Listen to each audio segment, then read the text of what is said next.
এই তো সেদিন শীতের সকালে গাছিদের খেজুরের রস সংগ্রহ করার তাড়া। লাঙল জোয়াল কাঁধে নিয়ে মাঠে যেতে যেতে কৃষক এসে বলতেন, বউ, আমার ভালো কইরা জর্দা দিয়া মিষ্টি একখান পান বানাইয়া দাও দেহি।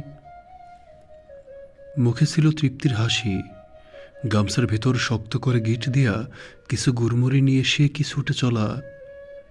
গিন্নি বলতো, সন্ধ্যার আগে আগে বাড়ি ফিরে আসেন কিন্তু। সন্ধ্যা ঘনিয়ে এলে প্রতীক্ষার প্রহর গুনত ঘরের আনত নয়না রমণী।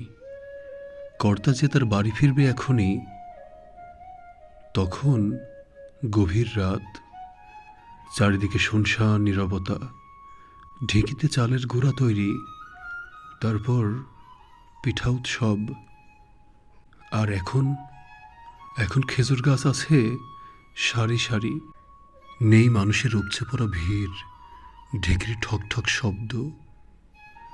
দিনকে দিন মানুষগুলো কেমন রোবোটিক হয়ে গেছে।